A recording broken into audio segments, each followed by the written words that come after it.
총선 빅매치. 어느덧 총선은요 34일 앞으로 다가왔습니다.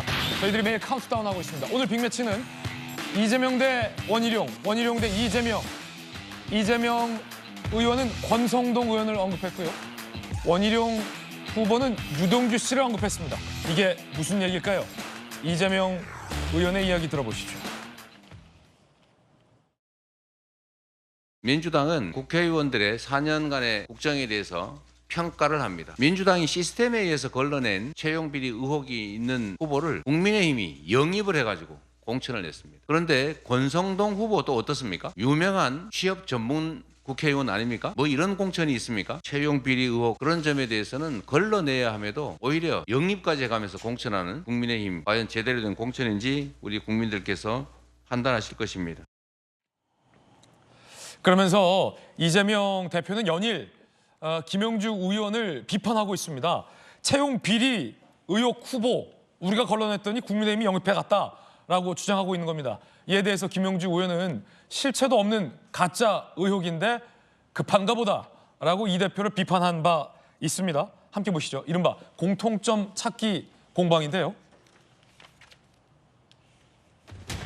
이재명 대표가 SNS에 올렸습니다.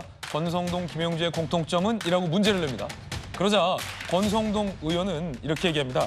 채용비리 의혹으로 2년 전 대법원에서 무죄를 선고받았죠. 권성동 의원 입장에서는 무죄를 선고받은 겁니다. 그러자 이재명과 이석희의 공통점은? 이라고 권성동 의원이 받아칩니다. 이번에 통진당의 후신 논란이 인 진보당 등과 비례 연합을 하는 것을 비꼰 거죠. 그러자 오전 11시 9분에 원희룡 전 장관이 참전을 합니다. 이재명과 유동규의 공통점은? 이라며 퀴즈를 냅니다. 알쏭달쏭. 퀴즈 3매경. 중광산 변호사님. 네. 민주당의 공심위원 출신이시잖아요. 장학 퀴즈 보는 것 같은데 앞에 두 개는 제가 다 이해돼 있어요. 네. 이재명 대표는 뭐 채용비리 논란이 있는 공통점이 있다라고 지적한 거고 권성동 의원 입장에서는 내가 무죄 받은 지가 언제인데 뭔 소리냐라면서 이석기와 공통점을 지금 비판한 건데 원희룡 후보는 무슨 뜻입니까 이게? 유동규와의 공통점?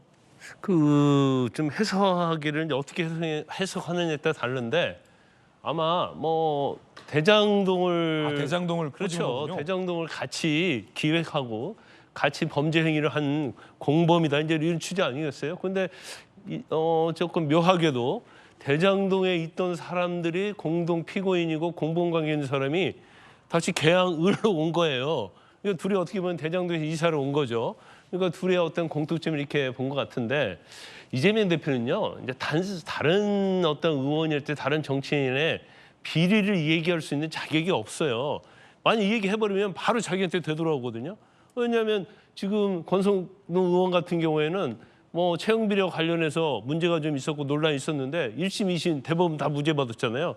이 사람은 완전히 면제가 된 거예요. 그로부터 자유로워진 거죠. 죄가 없다는 게 드러났기 때문에 그 부분을 끌어들이는 건 좀 그렇고 김명주 의원도 마찬가지죠. 뭐 채용비리 의혹이 좀 있냐 없느냐 가지고 구설수 있었지만 경찰 검찰에서 수사 안 해서 없던 게 됐잖아요. 그러면 기소돼 가지고 재판도 받지 않았는데 없던 된 사건에 가지고 감점 50점을 줘서 하위로 만들었다? 그건 굉장히 문제가 있고 잘못됐다는 것을 의미하는 거잖아요. 그러니까 바로 저렇게 얘기하니까 당신은요 지금 이런 얘기가 나오고 있고 또 대장동 얘기가 또다시 나오고 있잖아요. 그런데 아마 제가 볼 때는 김영주 의원을 계속 끌어들이고 있고 더군다나 또 김영주 의원의 지역구에 있던데 거기 가서 이번에 어저께 가가지고 또 지원 유세 비싸게 했잖아요. 그것은 김영주 의원을 하위를 줘서 불출마를 한다랄지 아니면 경선에서 어떤 질 수 있다는 생각을 하고 그렇게 만들었는데 탈당을 했고 국민의힘으로 가버렸단 말이에요. 그래서 만약에 이 지역구에서 김영주 의원이 만약에 승리를 하게 되면 이건 엄청난 후폭풍이 있을 거예요. 이제 그러다 보니까 김영주 의원을 계속 저격을 하는 거죠. 저격을 하는 이유 중에 하나는 또 민주당 내에서 김영주 의원을 하위 10% 준 거에 대해서 반감이 있는 그런 표가 이탈될 수 있거든요. 예. 그러니까 당대표가 나서서 계속 김영주가 0점이라느니 뭐 이런 식으로 해서 계속 저격을 하는 거예요. 그런데 이제 그것은 뭐 총선 결과를 좀 지켜봐야 알겠지만 다른 사람을 몰라도 적어도 이재명 대표는 다른 사람의 비리랄지 사법 리스크랄지 이런 걸 이야기할 수 있는 그런 자격은 없다 이렇게 봅니다. 예, 김건삼 변호사님 개인적 견해 전해드리고 있습니다.